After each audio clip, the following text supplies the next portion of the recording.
Pinagtawanan ng isang magandang doktora nang mabalitaang nabuntis siya ng isang janitor. Isang gabi ng kahinaan ang nagbunga ng sanggol sa kanyang sinapupunan, ngunit bigla itong nawala. Habang mag-isa niyang itinatawid ang pagbubuntis, isang shocking na katotohanan ang lumabas. Ang janitor pala ang may-ari ng ospital. At ngayon, bumalik ito bilang isang bilyonaryo. Dala ang katotohanan at panibagong simula para sa doktorang bumihag sa puso niya at sa anak nilang dalawa. "Uy, narinig mo na ba?" Bulong ni Nurse Rina habang nagtitimpla ng kape. "Anong chismis na naman yan?" Sagot ni Nurse Liza habang nakaupo ito. "Si Doktora Maxine, buntis daw." Napatigil si Liza sa pag-inom ng kape. "Ha? Talaga? Sinong ama?" Hindi makapaniwala dahil sa pagkakaalam nila, walang nobyo ang doktora. Kilala kasi ito na dedicated sa trabaho. Pwera na lang kung pinatulan nito ang janitor na laging kasakasama. Nagkatinginan ng dalawang nurse, sabay sabing, "Janitor? Biro mo, janitor?" Ani Nurse Rina. "Hindi ako makapaniwala." Naiiling pa nitong sabi. "Oo nga, ako rin." Sang-ayon ni Nurse Liza. "Grabe, ang ganda pa naman ni doktora. Matalino, ang taas ng tinapos-tapos, janitor. Sabi pa naman daw bigla na lang nawala ang janitor na yon. Paano kaya nangyari yun?" Kuryoso namang tanong ng kausap habang nakakunot pa ang noo. "Isang gabi lang siguro yon. Alam mo na, baka naging mahina siya, malungkot, tapos nagkataon na yung janitor ang kasama niya." "Pero bakit naman siya papatol sa janitor? Hindi ba siya nag-iisip?" Tahimik na nagbulungan ng mga nurse habang patuloy sa pag-inom ng kape. Sa kabilang dulo ng lunch, may dalawa pang staff na nakikinig. Napailing ang mga to, sabay sabing, "Hindi lahat ng matalino magaling magdesisyon." Sa labas ng lunch, dumaan si Doktora Maxine. Hawak niya ang ilang folder ng pasyente. Suot pa rin niya ang kanyang puting coat, ngunit halatang may umbok na sa kanyang tiyan. Lahat ng dumaan sa kanya ay sumulyap. Yung iba pasimpleng ngumiti, pero may halong awa. Yung iba ay halatang nagbubulungan sa likod niya.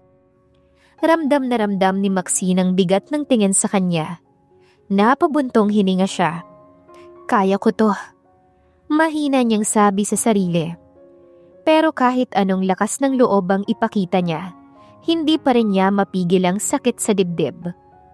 Sa loob ng kanyang opisina, ibinagsak ni Maxine ang mga folder sa mesa. Naupo siya at napahawak sa kanyang tiyan. "Sorry anak, hindi ka pa man dumarating. Pinag-uusapan ka na nila." Bulong niya. Naalala niya ang lahat ng gabing iyon, kung saan siya'y sobrang pagod, walang kasama, umuulan pa sa labas. Tahimik ang buong ospital. Si Leon lang ang naroon, ang janitor na laging tahimik, pero sa lahat ng mga empleyado sa ospital, ay silang dalawang madalas na magkausap. "Kamusta ka, doktora?" Tanong nito sa kanya nun, habang inaabot ang isang baso ng tubig. Hindi niya alam kung bakit, pero parang biglang gumaan ang pakiramdam niya. Nagkwento siya kay Leon tungkol sa trabaho, tungkol sa pressure sa trabaho, at lungkot sa pagiging mag-isa. At sa gabing yon, sa sobrang dami ng emosyon at pagod, naganap ang isang bagay na hindi niya inaasahan sa loob mismo ng kanyang opisina. Isang gabi lang, tapos bigla na lang nawala ang lalaki. Hindi na pumasok. Ngayon, siya'y nag-iisa, buntis at pinagtatawanan. Lumipas ang mga araw, lalong dumami ang bulungan. Kahit ang ilang doktor, pasimpleng nagsasalita. Sayang si Maxine, may pangarap pa naman. Ngayon, baka hindi na siya seryosohin ng ospital. Ano pa bang aasahan mo sa babae na hindi pinag-isipan ang ginagawa? Naririnig ni Maxine ang lahat ng yon. Minsan kahit ang mga pasyente ay nagtatanong, "Doktora, totoo po ba yung chismis na Kayo'y buntis sa janitor? Dok, naging kayo ba? Bakit hindi niyo siya pinapakilala? Minsan nga'y napaiyak na lang siya sa loob ng CR. Isang gabi habang nag-iisa sa opisina, tumingin si Maxine sa salamin. Kita niya ang sarili. Maputla, pagod at parang wala ng gana. Kaya ko pa ba? Tanong niya sa sarili. Hawak niya ang tiyan niya habang umiiyak. Hindi na niya kinaya ang lahat ng bulungan, lahat ng mata, lahat ng tanong. Hindi na siya makapagtrabaho ng maayos. Nahihirapan siyang mag-focus. Hindi niya na rin kayang ngumiti sa pasyente. Kaya isang araw ay nagpasa siya ng liham. Resignation letter. Hindi yon panghabang buhay, pero kailangan niya munang lumayo para sa anak niya, para sa sarili niya, para sa kapayapaan ng isipan niya. Kinabukasan maaga siyang pumasok. Tahimik niyang niligpit ang gamit sa opisina. Isa-isa niyang inilagay ang mga libro sa kahon. Inalis ang mga picture frame. Kinuha ang lumang stethoscope na regalo ng ama niya na hindi niya na nakakasama dahil nasa langit na ito kasama ang kanyang ina. Habang palabas ng ospital, may mga kasamahan siyang nakatingin lang sa kanya. Yung iba parang natauhan, yung iba walang imik. Nasa gate na siya nang huminto siya sandali. Tumingin sa ospital kung saan siya lubusang nahubog bilang doktor. Kung saan niya inabot ang kanyang mga pangarap. Babalik ako, pero hindi muna sa ngayon. Mahina niyang sabi habang hawak pa rin ang kanyang tiyan. Kailangan niyang gawin ang bagay na yon kahit na medyo labag sa loob niya. Kaysa naman tuluyang maapektuhan ang kanyang isipan at ang sanggol na kanyang dinadala. Tahimik ang biyahe pa uwi ng probinsya. Nakaupo si Maxine sa upuan ng taxi habang ang driver ay maingat na nagmamaneho. Hawak niya ang kanyang tiyan habang nakatingin sa bintana. Dumaraan ang mga puno, palayan at maliit na bahay. Iba talaga ang tanawin sa probinsya. Wala ang ingay ng syudad. Wala ang matataas na gusali. At higit sa lahat, wala ang mga matang humuhusga. Sa wakas, makakahinga rin ako. Mahina niyang sabi sa sarili. May bahay din sila sa probinsya na naiwan nila noon nang magtungo sila sa probinsya para sa pag-aaral niya ng medisina. Hindi ito kasing laki ng bahay nila sa Maynila, pero sapat ito para sa kanya at sa sanggol sa kanyang sinapupunan. Malinis, tahimik at malayo sa mapanuring mata ng mga tao sa ospital. Pumasok siya sa loob ng bahay. Naamoy niya agad ang sariwang hangin na galing sa bukas na bintana. Wala siyang katulong, pero ayos lang. Marunong naman siya sa gawaing bahay. At isa pa, gusto niyang mag-isa. Gusto niyang pag-isipan ng lahat ng nangyari, ang mga tsismis, at higit sa lahat, si Leon. Kinagabihan nakaupo si Maxine sa duyan sa veranda. Tahimik ang paligid. Tanging mga kuliglig lang ang maririnig. Hawak niya ang isang tasa ng gatas habang nakatitig sa langit na puno ng bituin.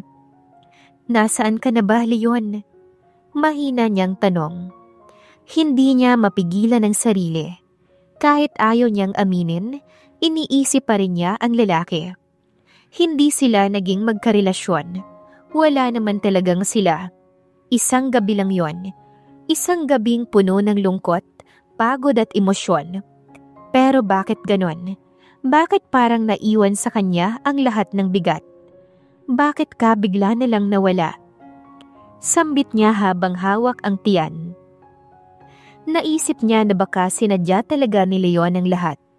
Baka nilapitan lang siya nito para makuha ang tiwala niya. Baka planado ang lahat. Gusto lang ba talaga nito ang katawan niya? Gamitin siya? Pero agad niyang iniiling ang ulo niya.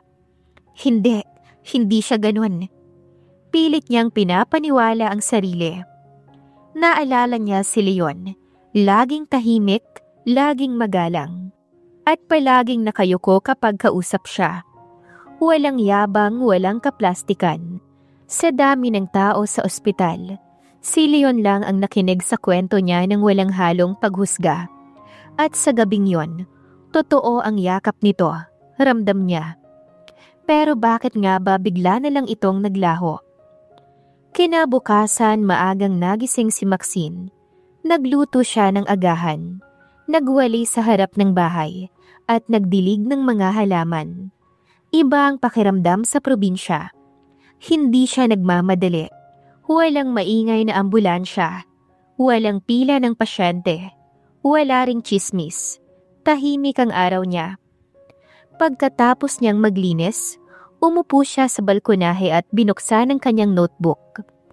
May mga listahan siya ng kailangan para sa baby na damit. Crib, gatas, lampin, stroller. Marami-rami pero alam niyang kakayanin niya.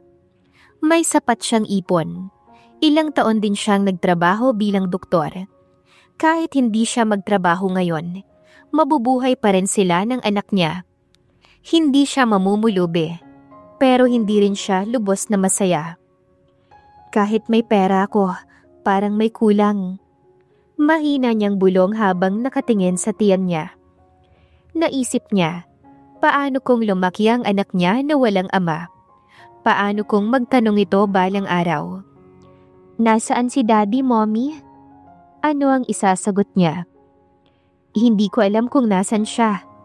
Oo anak, janitor siya. Hindi kami nagmahalan, isang gabi lang yon. Parang ang sakit-sakit isipin. Ayaw niyang magpaka-plastic sa anak niya, pero hindi rin niya alam ang buong kwento. Kasi ni minsan, hindi nagsalita si Leon. Hindi nito sinabing mahal siya. Hindi rin ito nangakong pananagutan siya. Wala. Bigla na lang itong nawala. Pagkalipas ng ilang araw, naging rutina ni Maxine ang buhay niya sa probinsya. Gising sa umaga, gawaing bahay. Konting lakad sa bakuran. Tapos babalik sa pagsusulat o pagbabasa. Paminsan-minsan may bumibisitang kapitbahay. Nagdadala ng prutas, nakikipagkumustahan. Iha, ang laki na ng tiyan mo ha, ilang buwan na? Tanong ni Aling Nena, ang kapitbahay niya sa kanto. 5 buwan po. Sagot ni Maxine sabay ngiti. Wala ka bang asawa, Iha? Diretsyong tanong ni Aling Nena. Napangiti si Maxine. Pero may lungkot sa mga mata niya. Wala po. Hay, basta ang mahalaga, malusog ka at ang baby mo. Kung kailangan mo ng tulong, sabihan mo lang kami. Salamat po. Sagot niya.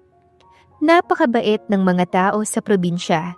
Hindi katulad sa ospital na puro chismis at panguhusga. Dito, tanggap siya. Kahit buntis siya at walang asawa. Ni minsan, walang nagtawanan sa kanya. Siguro dahil simple lang ang buhay dito. Mas inuuna nilang malasakit kaysa intriga. Habang dumadaan ang mga araw, hindi pa rin nawawala sa isip niya si Leon. Parang may parte sa puso niya na naghihintay pa rin ng sagot. Naghihintay na biglang may magpapakita ito. Pero hanggang ngayon, wala pa rin. Siguro hindi na siya babalik. Mahina niyang sabi habang nakahiga sa kama isang gabi. Siguro hanggang doon na lang talaga kami. Isang gabi lang, isang alaala. Pero kahit anong pilit niyang kalimutan, hindi niya kaya. Kasi sa bawat tibok ng puso ng kanyang anak sa sinapupunan, nararamdaman niya ang presensya ng ama nito. Leon, nasan ka na ba talaga? Ilang buwan pang nagtiis si Maxine na hindi kasama ang anak ng kanyang dinadala. Hanggang sa sumapit ang araw sa kanyang panganganak. Gusto niya pa sanang sa ospital manganak ngunit hindi na kinaya. Mabuti at dinalaw siya ni Aling Nena ng gabing yon. Ito ang tumulong sa kanya at nagpaanak. Nakailang iri siya bago tuluyang lumabas ang sanggol. Matapos marinig ang iyak ng kanyang anak, tila ba nawala ang lahat ng pagod at sakit. Ngiti lang ang sumilay sa kanyang labi. Napakagwapong bata. Napuno ng saya ang puso ni Maxine matapos masilayan ang mukha ng anak. Hindi niya maikakailang kamukha ito ng ama. Ama nitong hindi niya alam kung nasaan. Napakaswerte mo, iha. Sana'y lumaking mabuting bata ang iyong anak. Dahil kakatapos niya lang manganak, ay ilang araw din siyang inalagaan ni Aling Nena. Ayon sa matanda, wala itong pamilya. Matandang dalaga kaya ayos lang daw dito ang alagaan siya. Nahihiya man ay wala siyang magawa kundi hayaan to. Hindi niya rin naman talaga kaya ng mag-isa dahil kung minsan ay nangihina pa siya. Kaya laking pasasalamat niya kay Aling Nena dahil kahit wala ng kanyang mga magulang, naroon ito para gabayan siya. Kumain ka na muna, iha. Mabuti at tulog ang anak mo. Pinagmamasdan niya ang anak nang biglang pumasok si Aling Nena sa loob ng kwarto. Sabay na po tayo, aniya sa ginang. Tumango ito at naunang lumabas ng silid. Alam mo, iha, nagtataka lang talaga ako kung bakit wala kang asawa. Hindi naman sa nakikialam ako pero sa ganda mong yan. Sino ang lalaking yon para takbuhan ka? Hindi kaagad nakapagsalita si Maxine. Agad tuloy pinagsisihan ni Aling Nena ang sinabi nito. Pasensya na, ayos lang po. Ganun naman po talaga ang buhay ng tao. May mga hindi inaasahang mangyayari. Sabi na lang niya, pilit na ngumiti. Upang makabawi si Aling Nena na ang nagsandok para sa kanya at naglagay ng ulam sa kanyang pinggan. Hindi niya ramdam na mag-isa siya dahil kay Aling Nena. Sayang nga lang at hindi man lang ito nagkaroon ng tsansa na magkaroon ng sariling pamilya dahil tumanda itong dalaga. Samantala sa kabilang banda ay hindi mapakali ang isang lalaki sa labas ng isang hospital room. Kailan bubuti ang lagay niya? Tanong nito sa ina. Iho, alam mong mahina na ang lolo mo. Alam ko, pero hindi ko pa kayang pamahalaan ng kumpanya. Pati na rin ang ospital na pag-aari niya. Hindi pa ako handa. Kailangan ko pa ng gabay niya. Namomroblemang sabi. I know how much you care for your lolo, pero kung kukunin na siya sa atin, wala na tayong magagawa. Mahina siyang napamura. Gustuhin niya mang bumalik kaagad ng Pilipinas para sa babaeng naiwan, ay hindi niya magawa. Kailangan niyang unahin ang lolo niya, dahil hindi na rin magtatagal ang buhay nito. At kapag umuwi siya, baka doon pa ito mawala bigla. Sino po sa inyo si Leon? Tanong ng kakalabas lang na doktor. Ako. Sagot niya. Walang paapaalam na pumasok sa loob ng hospital room kahit na wala pa ring sinasabi ang doktor. Leon. Kahit na hirap nang magsalita, ay nagawa pa rin itong magsalita.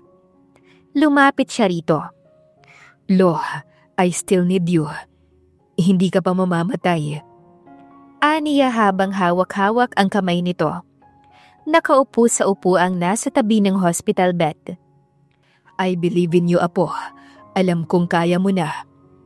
Namalaya na lang ni Leon na may tumulo na palang luha mula sa kanyang mga mata.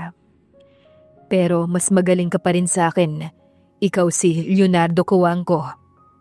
Pilit na ngumiti ang matanda sa apo hanggang sa unti-unti itong napapikit. Lo! Sigaw ni Leon ngunit kahit anong gawin niya, ay hindi na nagmulat pa ang lolo niya. Son, what happened? Katabi nito ang asawa na puno rin ng pag-aalala. Sunod na dumako ang tingin ng mga to sa matandang nakaratay sa hospital bed. Dad! Ang daddy ni Leon, pero kahit ano pang tawag nito, hindi na nagmulat pa ang kanyang ama. Si Leon ay napaiyak na lang sa tabi ng kanyang lolo. Ni hindi niya man lang naiharap dito ang babaeng nagugustuhan niya. Kung pwede lang sanang ibalik niya ang oras, ay gagawin niyang lahat para lang masulit yon, kasama ang lolo niya. Son! Niyakap siya ng ina pero tahimik lang na umiyak si Leon. Pinapangako niya sa lolo niya na hinding-hindi niya ito bibiguin. Ipagpapatuloy niyang nasimula nito at naiwan. Hindi niya hahayaang mauwi lang sa wala ang lahat ng pinaghirapan nito noong nabubuhay pa. Papatunayan niyang karapat-dapat siya bilang napili nitong tagapagmana ng mahalagang naiwan nito. Wala na si Dad, Kuya. Ang tanging magagawa na lang natin ay tanggapin yon. Mabilis na napalitan ng galit ang lungkot na nararamdaman ni Leon. Paano nagagawang magsalita ng tiyuhin niya ng ganon? Bakit parang ang dali ditong tanggapin na wala na ang ama nito? Bakit hindi man lang magawang ipakita sa kanila na nalulungkot ito? Pwede na nating pag-usapan ng kung tungkol sa yaman ang lalabas sa bibig mo, Tito. Mabuti pang huwag ka nalang magsalita. Sagot niya nang harapin ito. Umawang ang labi ng tiyuhin ni Leon. Hindi makapaniwala sa sinabi ng pamangkin. Ano bang nangyayari sa anak mong to, Kuya? Naguguluhang tanong nito sa daddy niya. Oh, Tito, please don't pretend na hindi mo alam ang sinasabi ko. Lahat ng nandito nalulungkot, pero ikaw, iba ang tumatakbo sa isip mo. Derechahan niya nang sabi. Ano ang gusto mong sabihin? Ngumisi siya. Na ikaw ang pinakamasaya ngayon dahil makukuha mo na ang parte mo sa naiwang yaman ni Lolo. Yun naman talaga ang gusto mo, hindi ba? Dahil mukha kang... Akmang sasaktan si Leon ng tiyuhin, pero humarang ang kanyang ama. Kumalma ka, Henry. Sigaw nito sa kapatid. Paano ko kakalma, Kuya, kung ganyan magsalita ang mayabang mong anak? Inawat na ito ng anak dahil galit na rin. Ngunit nanatili lang ang ngiti sa labi niya. Alam mong totoo ang sinasabi ko. Aniya at tumalikod na. Tutal na ilibing na naman ang lolo niya. Wala nang dahilan pa para makipagplastikan siya sa mga ito. Mabuti na lang talaga at madaling araw na iuwi sa Pilipinas ang labi ng lolo niya. Hindi na rin nila tinagalan ang lamay. Tutal, mga peking tao lang ang pumupunta. Mga nagkukunwaring malungkot. Pero deep inside, masaya dahil nabawasan ng makakalaban nila sa negosyo. Napailing na lang si Leon habang nagda-drive. Pero sisiguraduhin niyang mas mahigpit siyang kalaban kaysa sa kanyang lolo. Tinawagan siya ng ina ngunit hindi niya yon sinagot. May kailangan siyang unahin na mas mahalaga at hindi niya kailangan ng kahit na anong sermon ng mga oras na yon. May kailangan siyang resolbahin. Taas noo siyang pumasok sa ospital na pag-aari ng kanyang lolo. Napuno siya ng inis nang makitang wala man lang malungkot sa mga to. O ginagawa lang talaga nila ang trabaho at hindi pinapaira lang kanilang mga damdamin dahil makakasagabal yon. Pero hindi naman ang mga to ang ipinunta nila, kundi ang babaeng ilang buwan nang gumugulo sa kanyang isipan na kailangan niyang makita. Tanda niya ang opisina ni Doktora Maxine. Ang Andrada ngunit laking gulat ni Leon nang makita sa labas ng opisina na hindi na ang babaeng inaasahan niya ang nag-oopisina doon. Excuse me, sir? Sino pong hinahanap niyo? May appointment po ba kayo kay Doc? Tanong sa kanya ng nurse, ngunit hindi siya sumagot. Mahina siyang napamura at hindi ito pinansin. Pero nang maalalang may kailangan pa siyang itanong, ay agad din siyang bumalik. Si Doktora Maxine Andrada, nasaan siya? Aniya sa medyo malakas na boses. Kaya maging ang ibang tao at dumada ang doktor ay napatingin na lang. Si Doktora Andrada po, wala na siya rito ilang buwan simula nung... Hindi niya na ito pinatapos sa sasabihin. Mabilis niyang iniwan ng nalilitong nurse. Habang papalabas ng ospital, panay mura ang lumalabas sa bibig ni Leon. Saan yun nagpunta? Yun ang katanungan sa kanyang isipan. Nasaan na siya? Nahampas niya pa ang manibela sa sobrang galit na kanyang nararamdaman. San ka galing? Hindi maganda ang sinabi mo sa tito mo, son. Anak din siya ng lolo mo na kailangan mong respeto. Respetuhin, Mom? Bakit? Nirespeto niya ba si lolo nung nabubuhay pa to? Palagi niyang inaaway. Kaya nga maaaring siya ang dahilan, kaya mabilis itong nawala. dahil sa stress na binibigay niya. Galit na sagot sa ina. Sabihin na nating manala ang habol niya pero wala tayong ebidensya. Hindi pa ba sapat na ebidensya na hindi siya malungkot kanina habang hinahatid si Lolo sa huli niyang hantungan? Maging ang pamilya niya ay hindi rin. Hindi pa ba sapat yun? Muli ay hindi niya na naman pinatapos ang ina. Wala tayong magagawa kung ganun siya. Ang gusto lang namin ay huwag maging masama ang tingin sa'yo ng mga tao. Napabuntong hininga na lang si Leon. Saka napatingin sa daddy niyang kadarating lang. Hindi kita ipinagtatanggol sa tito mo kanina kung sa kanya ako kampi. Pero son, be careful with your moves. Maaari niyang baliktarin ang lahat at pagmukhain na ikaw ang masama. Natahimik siya. Lumapit ito sa kanya at tinapik ang kanyang balikat. Mabuti at humanap ka na ng babaeng mapapangasawa para may nakakatulong ka na nang hindi na lang kami ng mommy mo ang dumidisiplina sa'yo. Tumingin ito sa asawa na napangiti na lang. No need. Kumunot ang noo ng mag-asawa dahil sa sinabi niya. Alam ko na kung sino ang babaeng para sa akin, pero sa ngayon, hindi ko pa siya mayaharap sa inyo. May itatanong pa sana ang mag-asawa sa anak, ngunit bigla na lamang tinalikuran ni Leon. Napakamot sa ulo ang ginang habang ang asawa nito ay naiiling na lang. What? Hindi patas ang paghahati ng mana? Nasa pamangkin kong yan ang kumpanya pati ang ospital. Nagpupuyo sa galit ang Tito Henry ni Leon, ngunit siya ay tahimik lang sa kanyang tabi. Maging ang mga magulang niya nga ay hindi makapaniwala, lalo na ang daddy niya, na noon pa man ay hindi nasipsip sa kanyang lolo. Pero yun ang ibinibintang ng kapatid nito. Wala tayong magagawa, Henry.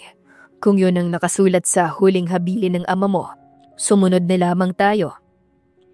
Nahampas ng Ginoo ang mesa. Pati tuloy ang asawa nito ay natakot. Hindi ako makakapayag. Galit na galit pa rin ito. Wala ka nang magagawa, Henry, dahil pirmado ito ng papa mo. Hindi ka naman mawawala sa kumpanya pero ano, magiging sunod-sunuran ako sa sarili kong pamangkin na hindi ko matatanggap dahil alam ko sa sarili ko na ako dapat ang... Dahil hindi pinatapos ng tiyuhin niya ang attorney sa sasabihin nito, ito naman ang pinutol niya. Para ano? Para waldasin mo ang pera ng kumpanya at ospital? Pati ng mga anak mo? Everybody knows na pamilya na kayo ng sugarol. Tumatawang sabi ni Leon. Muntik na siya nitong sugurin pero pinigil ito ng asawa. Henry, tanggapin mo na lang nakasaad sa kasulatan. Kalmadong sabi ng abogado. Pero umiling ang kanyang tiyuhin. Nabitawan din ito ng asawa. Hindi pa rito natatapos ang lahat. Galit itong umalis kasama ang asawa. Naiwan sa conference si Leon, pati na ang mommy at daddy niya. Son, where are you going? Tanong nito nang tumayo at halatang aalis. Hindi niya na sinagot pa ang tanong, bagkus ay itinuon ng atensyon sa lawyer ng lolo niya. Just call me kung may mga kailangan pa akong pirmahan. Aniya saka dali-daling umalis. Narinig pa niyang tinatawag siya ng ina, ngunit hindi niya na ito nilingon pa. Nagpatuloy na lang siya ng alis. Leon, iho. Bati kay Leon ang pinagkakatiwalaan ng lolo niya na mga siwa ng ospital nila. Kaibigan din kasi ito ng kanyang lolo. At noong nagpanggap siyang janitor, ay ito lang ang nakakaalam. Ikinalulungkot ko ang pagkawala ng lolo mo, iho. Matagal din kaming naging matalik na magkaibigan. Naroon ako ng libing niya. Hindi mo lang siguro nakita. Hindi ko kailangan yung mga sasabihin mo. Diretsahan niyang sabi. Nawala tuloy ang ngiti nito. Kanina kasi halatang masaya dahil sa ginawa niyang pagbisita. Ano ba ang ipinunta mo rito, iho? Kung gusto mong pamahalaan na ang ospital, ay hahayaan na kita. Iyon naman ang bili ng lolo mo sa akin. Halata na medyo takot ang boses nito. Pinamahalaan mo ba talaga ng maayos ang ospital? Napalunok ang Ginoong kausap niya. Hindi ito agad nakasagot. Bakit mo hinayaan na mawala rito ang isang magaling na doktor? Nanatiling tahimik ang kanyang kausap. Doktora Maxine Andrada, bakit siya nawala rito? Wala pa ring nakuhang sagot si Leon, kaya tuluyan na siyang naubusan ng pasensya. Ano, bakit hindi ka makasagot? Gusto mo bang tuluyan kang mawala ng trabaho? Nakatayo na siya sa harap nito. Sunod-sunod na napalunok ang matanda. Pasensya na iho, ngunit wala akong alam. Huwag kang mag-alala. Ipapatawag ko ang mga doktor. Itatanong ko sa kanila kung bakit. Aaminin ko, hindi ko nagampanan ng ayos ang trabahong iniatang sa akin ng lolo mo. Natatakot nitong sabi. Naipikit na lang ni Leon ang mga mata. Ipasa mo sa akin ang lahat ng files dito tungkol sa kanya. Aniya saka tuluyang umalis. May mga nakasalubong siyang nurse at doktor. Halatang mga mataas ang tingin sa sarili. Hindi man lang siya nakilala bilang nagtatrabahong janitor doon noon. O mas tamang sabihin na nagpapanggap. Pero isang hindi inaasahang eksena ang kanyang nasaksihan. Hindi po pwedeng i-admit dito ang anak ninyo dahil wala po kayong pambayad. Private hospital po ito, ma'am. Sigaw ng isang staff ng ospital sa babaeng kulang na lang ay magmakaawa rito. Sa tabi nito ay lalaking may buhat na batang babae na halatang hinang-hina. Pero miss, maawa po kayo sa anak namin. Hindi na po kaya ng public kaya dito na namin dinala. Magbabayad naman po kami. Umiiyak ng sabi ng ginang ngunit ang kausap ay wala pa ring pakialam. Mabuti pa po, lumipat na lang kayo ng...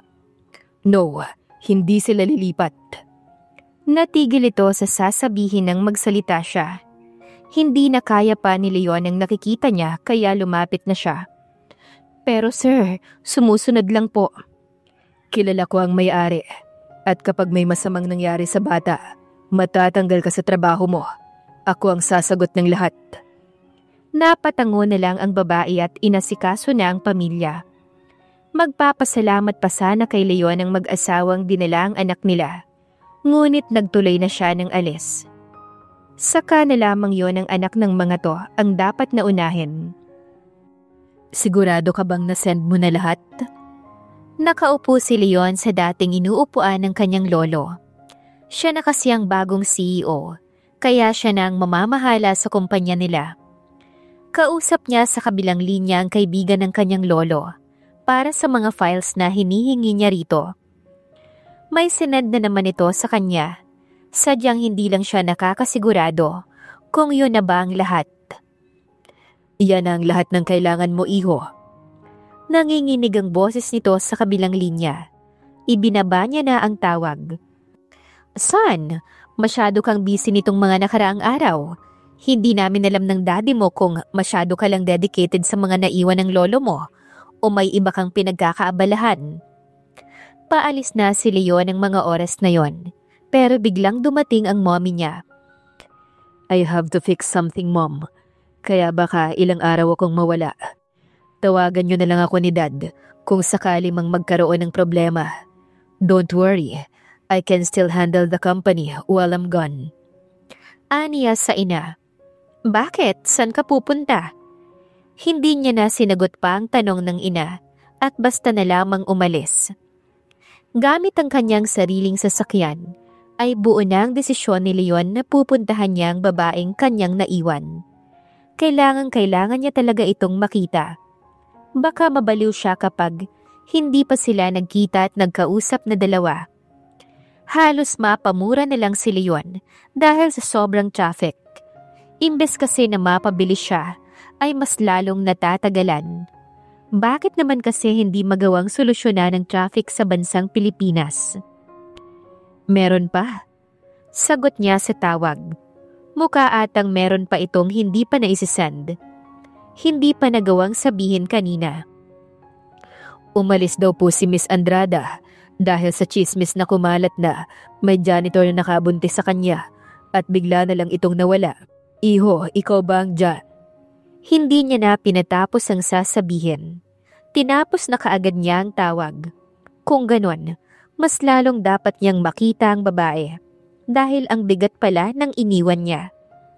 Mas lalo tuloy siyang nasasabik na makita si Maxine dahil hindi niya lubos makapaniwala na magbubunga ang isang beses na nangyari sa kanilang dalawa.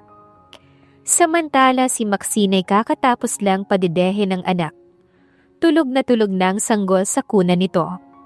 Habang siya'y tahimik na nanonood ng TV, si Aling Nenay umuwi na muna sa bahay nito. Napapabayaan na rin kasi ng ginang ang sariling bahay sa kakabantay sa kanilang mag-ina. Nakailang channel na siya dahil walang magandang palabas, hanggang sa matigil siya sa isang channel. Ayon sa balita, ay mayroon ng bagong CEO, ang Kuangco Corporation. Sa pagkakaalam niya ay pumanaw na ang dating CEO, kaya posible yon. Gusto niya sanang malaman kung sino ang bago, pero parang ayaw naman atang ipaalam. Bigla na lang kasing nawala ng signal. Ganon talaga sa probinsya, kung minsan nawawalan. Kaya imbes na magsayang ng kuryente, pinatay niya na muna ang TV. Naisipan niyang puntahan na muna ang anak sa kwarto nito. Payapang natutulog ang baby niya. Napangiti na lang si Maxine. Siguro kung hindi siya agad umalis sa ospital na yon, ay baka hindi niya na ipanganak ng ganun kalusog ang anak niya. Kaya ang pag-alis doon ang isa sa mga desisyon na hinding-hindi niya pinagsisisihan. Kinagabihan ay muling pumunta kina Maxine si Aling Nena para alagaan ang anak niya habang siya'y nagluluto. Gets niya naman masayang matanda sa tuwing kasama silang dalawa ng anak niya. Magsisimula na sana siyang magluto, pero may nakalimutan siya na isang sangkap na kakailanganin, kaya kailangan niyang lumabas muna para doon. May bibilihin lang po ako. Paalam niya kay Aling Nena na tumangulang. Pagbukas niya ng pinto, gulat ang bumalatay sa mukha ni Maxine dahil talagang hindi niya inaasahan ang makikita. Akmang isasara niya ang pinto, ngunit mabilis na nakakilos ang lalaki. Itinulak nito ang pinto kaya napaatras siya. Maxine, iha, sino? Maging si Aling Nenay nagulat nang may nakapasok na lalaki. Hindi siya makapagsalita.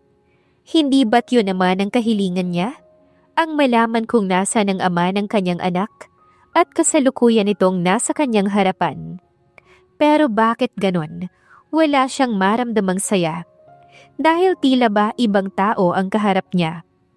Malayo sa simpleng janitor noon na palagi niyang kausap. Sapagkat ang kaharap niya ay isang lalaking napakaganda ng kasuotan na sumisigaw ng kung anong klaseng buhay ang mayroon ito. Bago pa nito matapos ang sasabihin, ay isang malakas na sampalang ipinagkaloob niya sa lalaki. At doon na nagsipataka ng kanyang mga luha. Ang kapal ng mukha mong magpakita pa sa akin pagkatapos ng ginawa mo. Pinunasan niya ang mga luha. Tila ba naninikip ang dibdib ni Maxine ng mga oras na yon. Paano mo nagagawang humarap sa akin pagkatapos mong mawala na parang bula? Para namang sinasakal ang puso ni Leon habang nakikitang lumuluha ang babaeng mahal niya sa kanyang harapan. Alam mo ba ang nangyari pagkatapos mong mawala? Kung paano ko pinagpiestahan ng mga tao? Siyempre hindi mo alam kasi wala ka. Kaya hindi mo nalaman na nagbunga ang nangyari sa ating dalawa. Tumingin si Maxine sa anak na kay Aling Nena. Mabuti na lang at hindi umiiyak ang sanggol. Tapos ngayon, haharap ka sa akin na parang wala kang ginawa? Na parang hindi mo pinaglaruan kasi baka nga tama ang iniisip ko? Na gusto mo lang akong makuha. Hindi kita pinaglaruan. Anong ginawa mo? Napasigaw na siya kaya umiyak ang anak nila. Oh please, Maxine, don't shout. Natatakot ang anak natin sa'yo. Mahinahong sabi ni Leon sa kanya. Ngunit hindi niya pinansin ng lalaki. Bagkus ay pinuntahan niya ang anak nilang dalawa. Aning Nena, pwede ho ba kayong muna ang magluto? Kayo na po ang bahala kung ano pong lulutuin. Hindi na naman po titigil sa kakaiyak to Aniya sa matanda na kaagad namang tumalima. Habang si Leon ay inilibot ang mata sa palibot ng bahay. Saka lang din naalala ni Maxine na may Leon pa pala. Ano pang ginagawa mo rito? Umalis ka na. Hindi kita kailangan. Hindi ka namin kailangan ng anak mo. Bumalik ka na sa kung saang lupalop ka nang galing. Galit niyang sabi sa lalaki. After what you've said, anak nating dalawa, right? So what made you think na aalis ako at iiwan kayong dalawa? Napakunot ang noo ni Maxine. Bakit nag-i-English ang lalaki ngayon? Sa bagay, iba na nga rin ang kasuotan nito. Nagpalakad-lakad siya habang pinapatulog ang anak. Hanggang sa nakatulog na nga ito, kaya dinala niya na muna sa kwarto pero hanggang doon, sumunod ang lalaki sa kanya. I need to tell you something. Hinarap niya ang lalaki matapos ihiga ang anak nila sa kuna. Ano, aaminin mo na ba na katawan lang ang habol mo sa akin nun? Kaya sinamantala mo ang kahinaan ko ng gabing yon? Napamura si Leon. Minumura mo ba ako? Ikaw pa talaga ang galit. Galit na tanong ni Maxine. I am mad at myself, hindi sayo.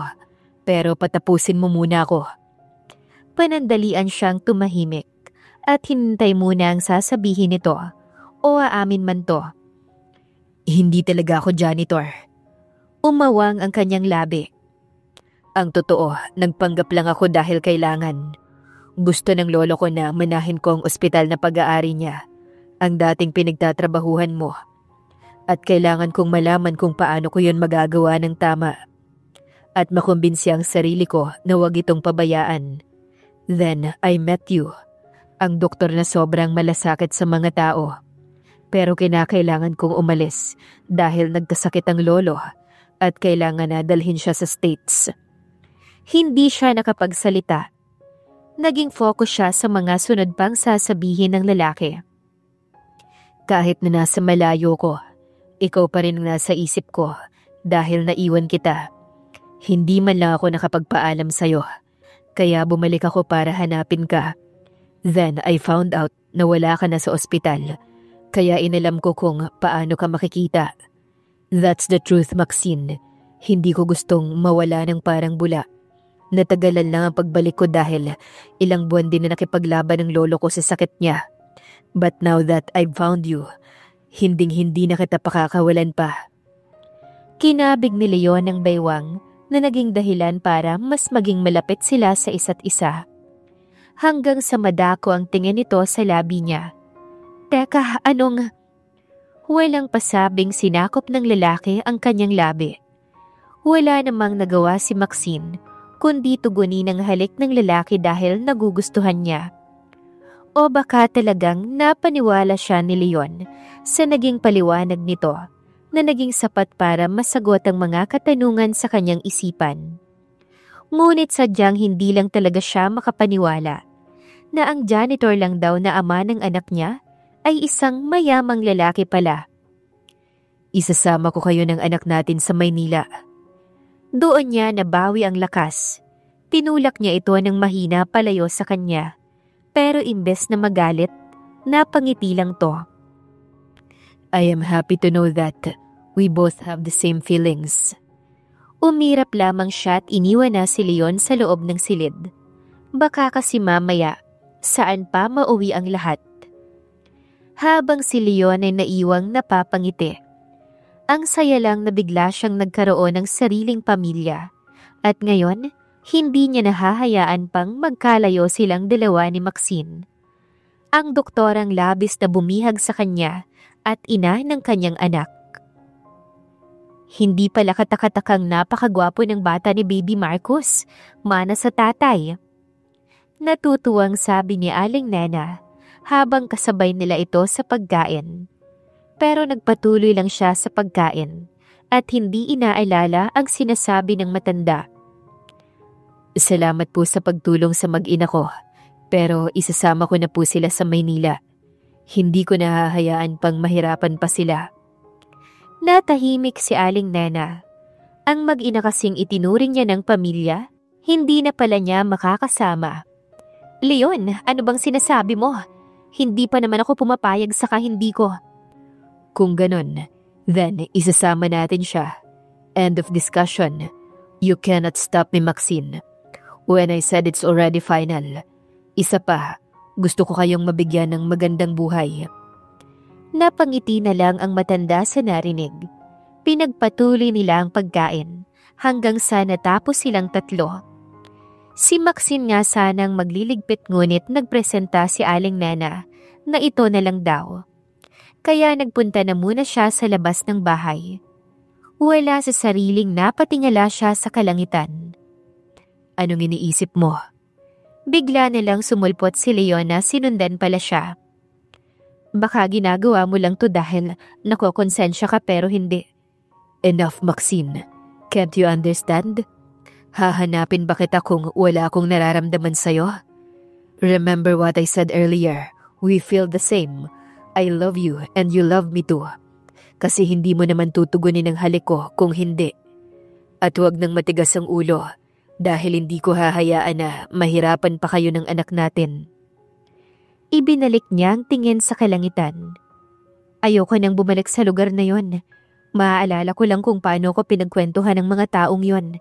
Tahimik na ang buhay namin dito ng anak ko. Kung gusto mo, ikaw ang dumito. Papasok na sana siya pero mabilis na nahawakan ni Leon ang kanyang siko. Ano bang inaalala mo? Hindi siya nakasagot. It's late. Pumasok na tayo sa loob. Bukas na tayo babiyahe papuntang Maynila. Wala na siyang sinagot pa. Binawi na lang niya dito ang braso. Si Aling Nena ay nagpaalam na uuwi na muna. Habang si Maxine ay nagtungo sa kwarto nila ng anak niya. Anong ginagawa mo rito? Doon ka matulog sa sofa? Reklamo niya sa lalaki nang pumasok ito sa loob ng kwarto. I can't sleep sa sofa. Don't you worry, wala akong gagawing masama. I respect you, Maxine. You know that. Sagot nito at tumabi na sa kanya. Hindi na siya sumagot at tumalikod na lang sa lalaki. Ipinikit na lang niya ang mga mata, diretso tulog. Nagising lamang siya dahil sa mga tapik. Ano ba? Napatingin siya kay Leon. Sunod ay sa anak nilang umiiyak. Bakit hindi mo? Hindi ko alam kung paano. Baka masaktan ko ang bata.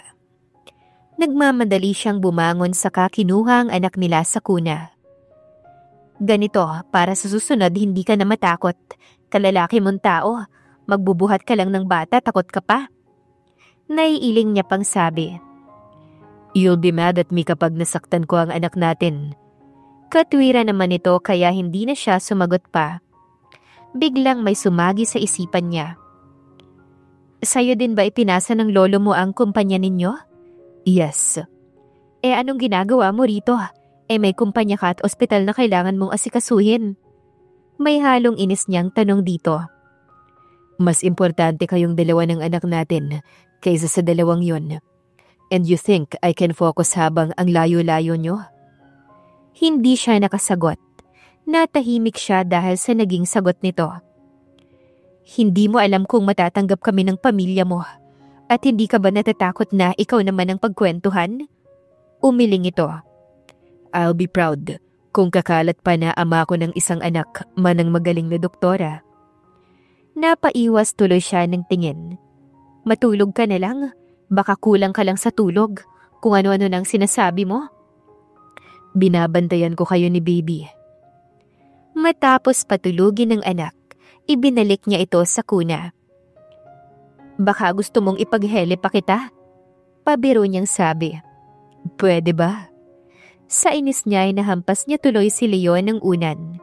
Hindi ako nakikipagbiruan sa'yo. But seriously, can I hug you, Doc? Kumabog ang dibdib niya. Hindi alam ang isasagot. Sanay siyang tinatawag na doktor noon. Pero bakit pag ito ang tumatawag ay iba ang naidudulot sa kanya? Ano ka, bata? Na kailangan na may kaya ka pa? Mataray niyang tanong. Babantayan ko na lang kayo. Sagot nito at binaling ang tingin sa anak nila. Oo na, sige na, matulog ka na lang. Baka sabihin ng anak natin kinakawawa ko ang daddy niya. Ngiti-ngiti tuloy si Leon. Nauna pa itong humiga sa kama. Siya naman ay tumabi dito. Ilang minuto pa ay tulog na si Maxine. Samantala si Leon ay gising pa rin. Hindi niya maiwasang mapangiti. Bukas na bukas din, bubuuin niya ang pamilya niya at hindi niya hahayaan pang may makaagaw kay Maxine sa kanya. Bago tuluyang matulog, tinignan niya pa ang anak nila sa kanya hinagka ng noo ng babae. Nang gumalaw ito ay napayaka pa sa kanya na hinayaan niya lang. "Teka, ito na ba ang bahay niyo?" Tanong ni Maxine.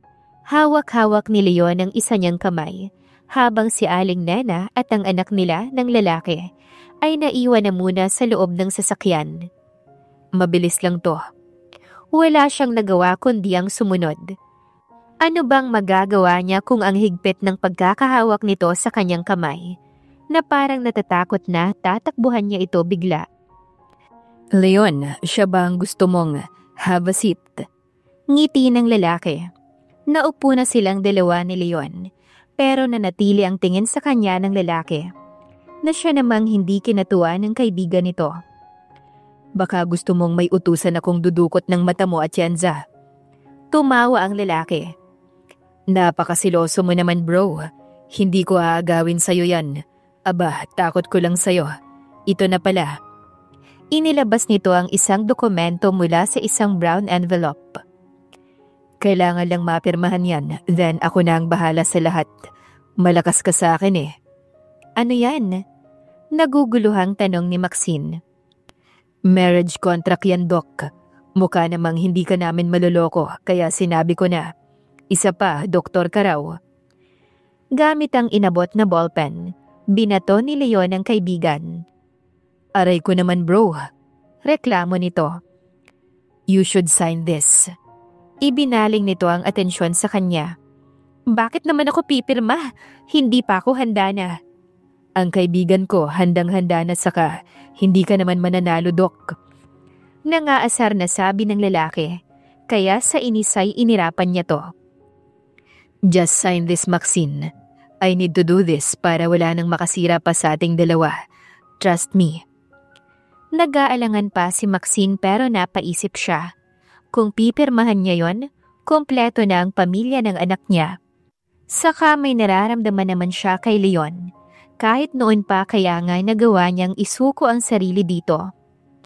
Nang pumirma na si Maxine, ay labis ang saya ni Leon. Bilisan mo ang pag-aayos niyan, Jed.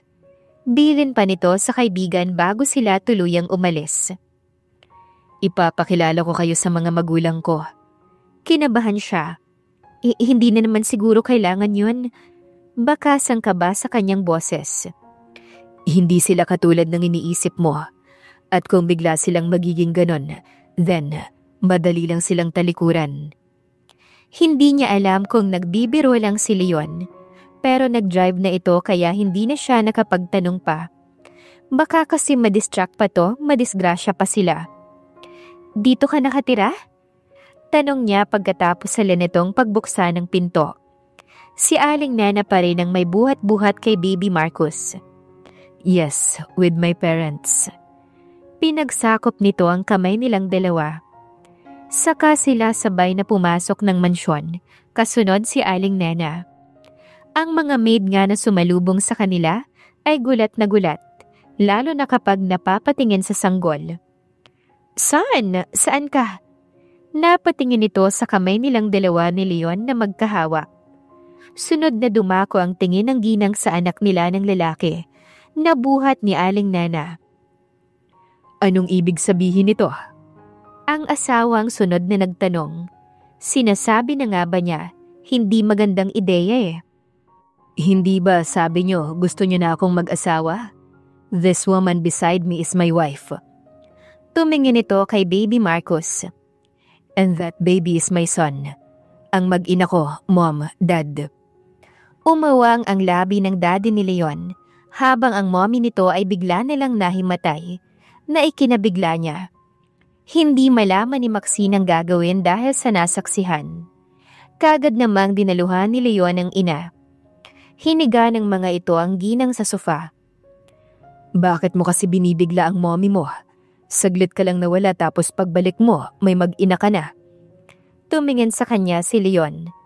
Ipapaliwanag ko na lang po sa inyo, Dad, pagkagising ni Mommy. Iha. Tinawag siya ng daddy ni Leon. Bakit po? Kinakabahan na tanong niya. Totoo ba ang sinasabi ng anak ko? Dahan-dahan siyang tumango. You see that, Dad? I am not lying. Ang inuwi ko sa inyo ay ang mag-ina ko. Napailing na lang si Mr. Kuwangko. Tila ba proud na proud sa anak. Samantala si Leon ay ngiti-ngiti nang bigla itong may maalala. By the way, she's a doctor sa ospital natin. Her name is Dr. Maxine Andrada Kuwangko. Namangha ang daddy nito sa narinig. Ang swerte mo pala, anak. Natatawang sabi kay Leon. Pero kailan kayong nagpakasal na dalawa? Kanina lang po. Siya na ang sumagot. Mas lalo tuloy natawa ang Ginoo. Mabilis talaga mag-isip ang aking anak, mana sa akin. By the way, just call me Dad or Daddy. At tawagin mo na lang na Mom o Mommy ang asawa ko. Saka nito tinignan at nilapitan ng apo. Hindi may pagkakailang anak mo ang bata. Tuwang-tuwa ito. You and my apo are very welcome here, Iha. Nang tumingin si Maxine kay Leon, nakangiti lang ito. Tama ang daddy nito. Ang galing talaga. Umayon sa plano nito ang lahat.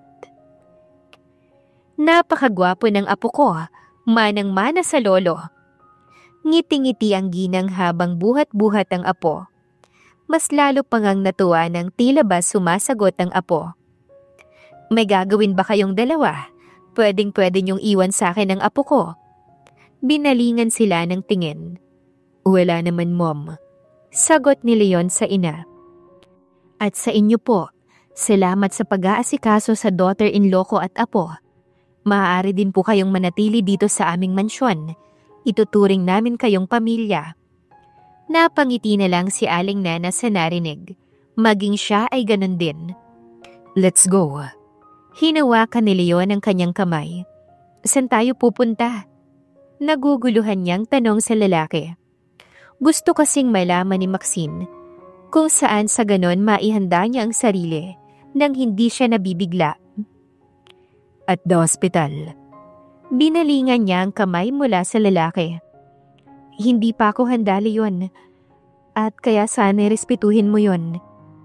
Tumangulang ang lalaki at hindi na siya pinilit pa.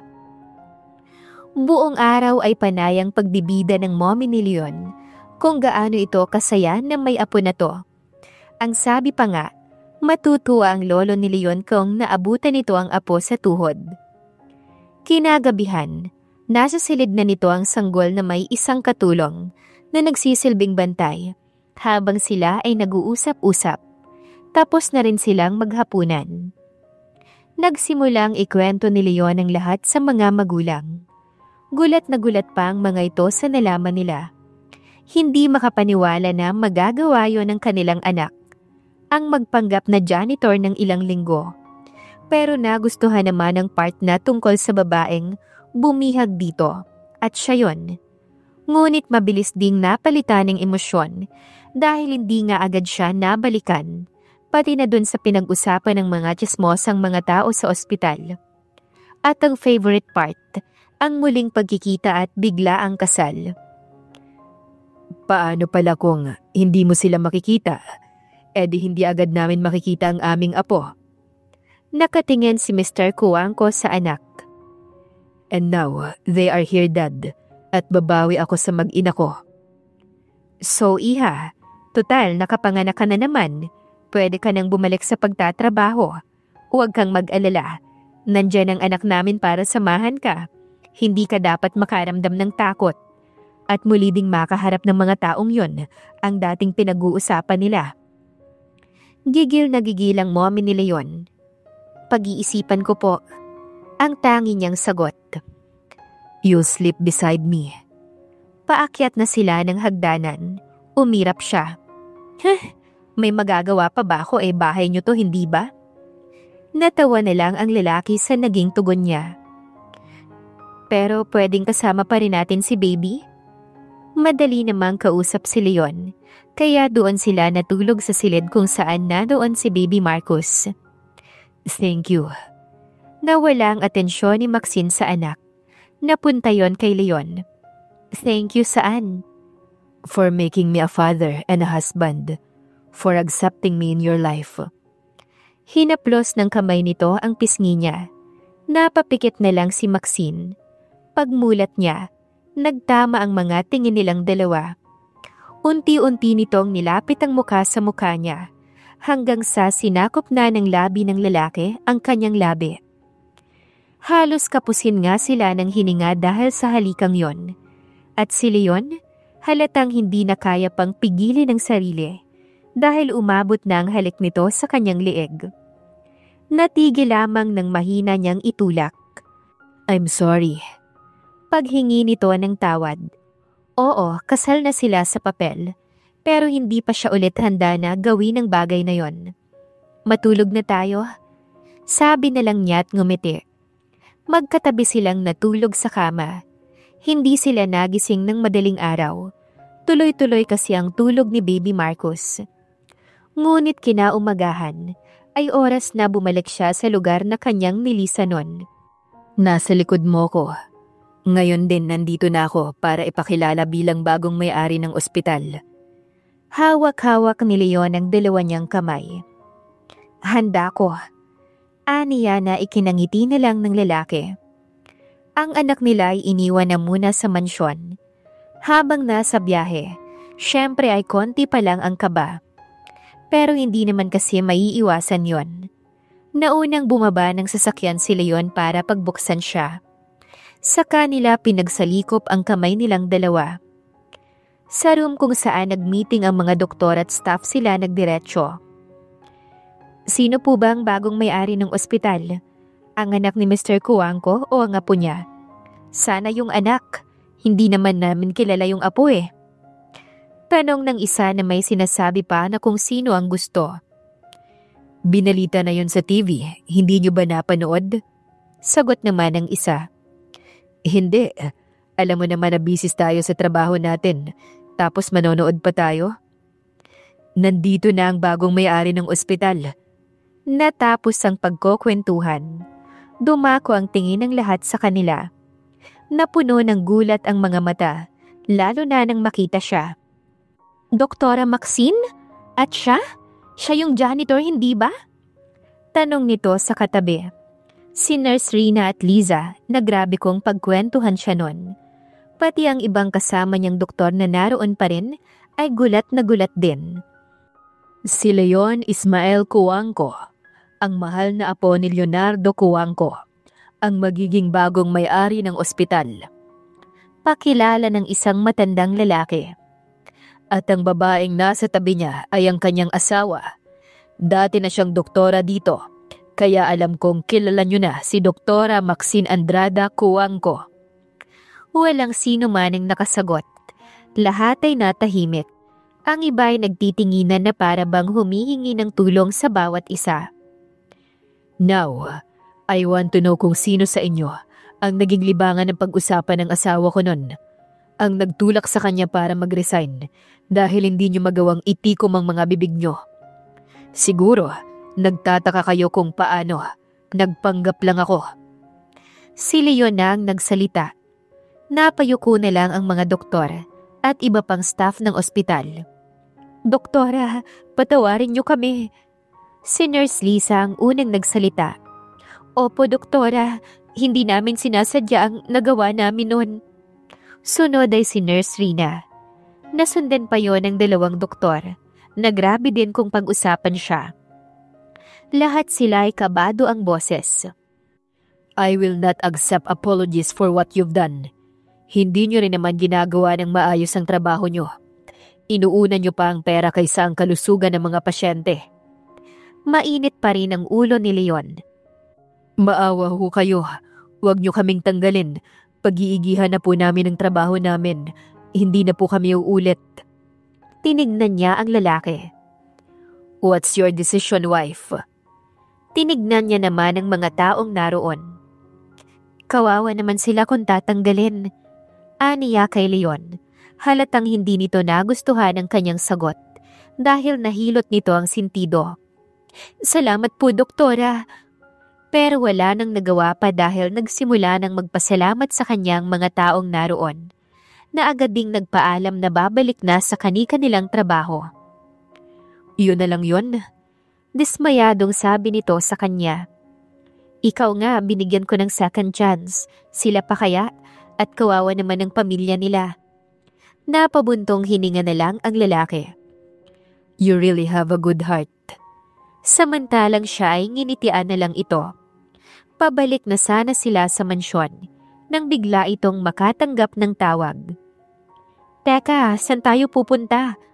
Naguguluhan niyang tanong kay Leon. In our company. Hindi ba pwedeng ikaw na lang? I want them to know you. Kailangan nilang makilala ang asawa ng CEO nila. Hindi na siya nakaapila pa dahil pinaandar na nito ang sasakyan. Umawang ang labi ni Maxine habang pinagmamasdan ang isang napakataas na building. Let's go inside. Dahil CEO naman ang pumasok, hindi na sila sinita ng guard.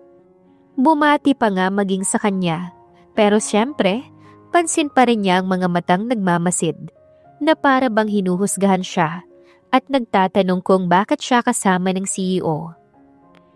I am just saying that hindi deserving ang pamangkin ko para sa posisyon. At kung meron man, ako yun. Bago lang siya rito. Ilang taon pa lang habang tayo, ilang taon ang magkakasama. Yun ang naabutan nila pagkapasok ng conference room. Kausap nito ang mga board member. What are you doing, Tito? Galit na tanong ni Leon sa lalaking kanina ay nagsasalita. Tawa ang naging sagot nito sa pamangkin. Kinukumbinsi sila na patalsikin ka sa pwesto na hindi mo naman pinaghirapan. May pinakawalan ulit ito na tawa. Tama ang tito mo, iho. Masyado kang bata, kaya mo bang pamahalaan ang kumpanya kahit pasabihin na sa'yo iniwan? Tanong ng isang matanda doon. Kaya mo bang pangatawanan at harapin ng isang mabigat na responsibilidad? Dagdag ng katabi nito. Hindi niya natuloy na pigilan ang sarili na sumabat na sa usapan. Mawalang galang na ho, pero hindi niyo po ba pwedeng bigyan ng chance si Leon na ipakita ang galing niya?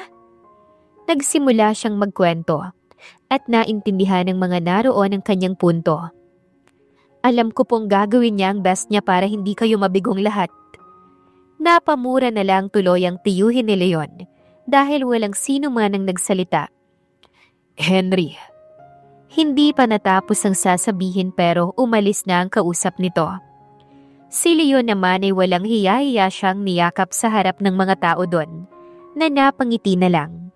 Saka nagpaalam ang mga to hanggang sa sila na lang ang naiwan sa loob ng conference room. Kung nasa ng lolo mo, alam kong proud na proud siya sa'yo. Ipakikilala kita sa kanya. Tanging sagot nito saka siya muling niyakap. Nagpunta silang dalawa ni Leon sa libingan ng lolo nito. Isinama nila ang anak. Mabuti nga't hindi umiiyak si Baby Marcos. Naipakilala na kita sa kanya. Ngumiti lang siya. Nagpunta na sila sa sasakyan para makauwi na. Basta nasisigurado niya kung saan man naroon ang lolo ni Leon ay proud na proud ito sa apo. Sasabihin niya na lang siguro sa lalaki na sa susunod ay sa mga magulang niya naman ang puntahan. Gustuhin man ni Maxine na bumalik sa pagiging doktor, ay may anak siyang kailangang alagaan. Ayaw niya namang lumaki ang panganay na wala siya sa tabi nito. Isa pa ang pagiging doktor ay nariyan lang, pero ang bata mabilis lumaki. Doktora, binati siya. Ipinakilala na kasi si Maxine ni Leon bilang asawa nito at binanggit pa talaga ang pagiging doktor niya. Kaya ayon, kada may makakasalubong siya, yun ang tawag sa kanya. Minsan nga nahihiya na lang siyang ngumiti sa mga to. Habang siya ay nakasanayan ng dalhan ng tanghalian ng asawa. Alam niya naman na mahirap ang maging isang CEO, kaya nga todo asikaso siya rito.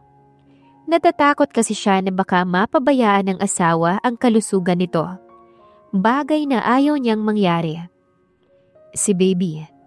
Na kay mommy at nay Nena. Aniya matapos ilapag ang lunch bag kung saan nakalagay ang mga niluto niya para sa asawa. Ikaw ulit ang nagluto? Nang tumango siya ay napangiti na lang si Leon. Alam niyang gusto rin ng lalaki na may kasabay kumain, kaya sinabayan niya na ito. Kamusta ka dito? I'm fine. Naayos na ang gusot at problema. Umalis na rin si Tito Henry, kasama ang pamilya niya na nagpuntang ibang bansa. Wala akong magagawa kung yun ang gusto nila. Hindi mo na problema yon kung hindi pa rin nila matanggap. Sabi niya na lang. What's about your plan about our son's first birthday? Oo nga pala. Sadyang kay bilis ng mga oras at araw, mag-iisang taon na kaagad ang kanilang anak. Ikaw ba, ano ba ang gusto mo? Ibinalik niya ang tanong dito. Ikaw ang masusunod, hindi ako. Napabuntong hininga tuloy siya. Gusto ko sana yung simple lang, pero hindi lang naman dapat ang sa akin ang masusunod.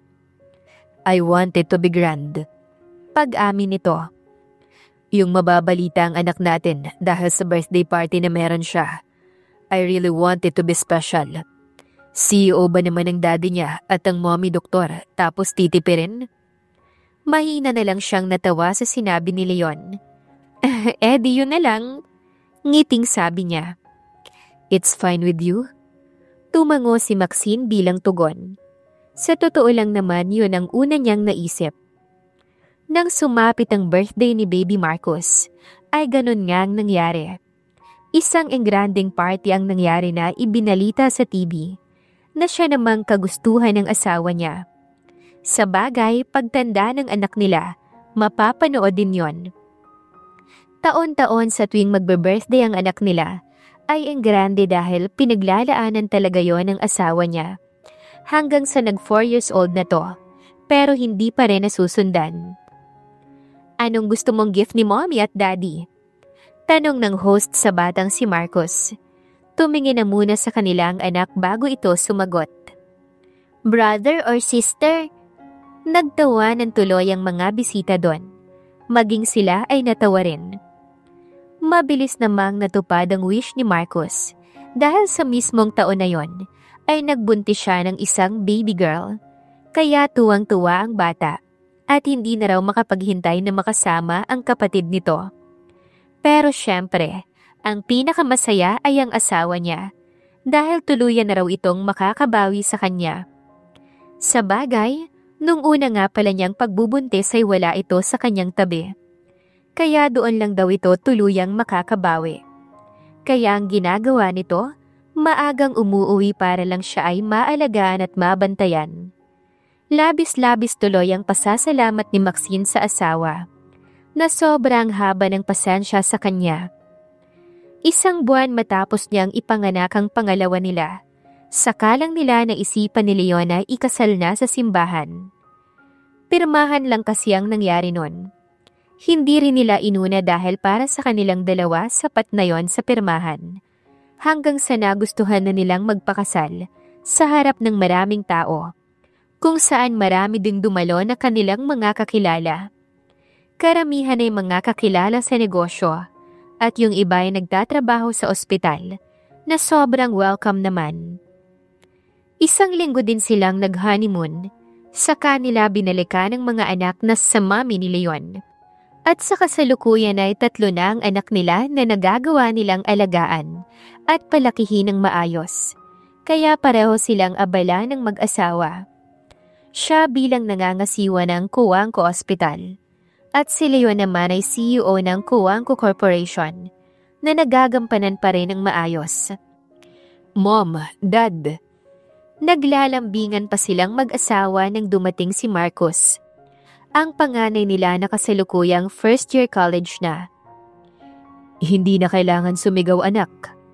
Tinanggal ni Maxine ang pagkakayakap ng asawa sa kanilapitan si Marcos. Where's my siblings? Inilibot nito ang tingin. Kuya! Nagmamadaling bumaba ang 2 kapatid nito. Mabuti na lang at wala namang nahulog sa hagdan. I was just so tired at school. Gusto ko na kayong makasama. Nagkatinginan silang mag-asawa sabay na napangiti. Dumating na ang food na in-order ko kanina. Let's eat. Sabay-sabay nilang tinungo ang dining. Naroon ang parents ni Leon. Sinay Nena, syempre ang mga maids. I am happy to know na kumpleto tayo. Natutuwang sabi ng biyanan niya. Ang bunsong si Malia ang pinag-pray nila. Ang totoo niyan, sa iisang bahay lang sila nakatira. Hindi na sila humiwalay pa total, hindi naman nagkakaproblema. Pagkatapos kumain, nauwi sa kwentuhan ng lahat. Kung kamusta ang araw ng bawat isa na nakasanayan na. Hanggang sa may ibinida si Maru, ang middle child. Ayon daw sa mga kaklase nito, ay napakaswerte daw ni Maru sa pamilya na meron to. Hindi tulad ng iba na mayaman nga pero malungkot. Siyempre naman apo, because this home is full of love. Pero Lola, totoo po ba na nagpanggap si Dad na janitor, kaya sila nagkagustuhang dalawa ni Mommy? Natahimik silang lahat pero maya-maya pa ay tumawa ng mga magulang ni Leon. It's true apo, pero ang makakapagkwento sa inyo ng buong kwento ay ang tanging mommy at daddy nyo lang. Kaya ayon, pagkatapos nilang kumain, sa kwarto sila dumiretso. Ang mga anak nila para makinig ng kwento nilang mag-asawa. Nasa gitna nilang mag-asawa si Marcus, Maru, at ang nag-iisang babae na bunso rin ni Malia. Kilig na kilig nga ang mga ito lalo na ang panganay at middle child. Habang ang bunso ay hindi pa gaanong gets. Mabuti na lang talaga at malaki ang kama nilang mag-asawa. Ang lalaki na rin kasi ng mga batang noon ay buhat-buhat pa nila. Matapos kumuta ng mga anak na magkakayakap, nagkatinginan silang dalawa ni Leon. Iba pa rin talaga ang epekto ng mga tingin nito sa kanya. Kumakabog pa rin ang kanyang dibdib. Thank you for giving me this family. Ngumiti lang siya bilang tugon. Matulog na, pareho pa tayong may trabaho bukas. Pero tawa lang ang nakuha niyang sagot mula rito. Magbabonding tayong family bukas. I took a day off as a CEO. Sa sobrang saya niya, tuloy ay dinamba niya ng yakap ang asawa. Mabuti na lang at walang nagising sa mga anak nila. Kahit na ilang taon ang lumipas, hindi nabawasan ang pagmamahal nila sa isa't isa, na mas nadagdagan pa nga at mas lalong lumalim na pinapangako niyang walang sinuman ang makakasira o makakatibag nun. Mananatili silang masaya at nagmamahalang pamilya na kahit gaano pa kataas ay mananatiling may pakialam sa nakakababa sa kanila. Wakas.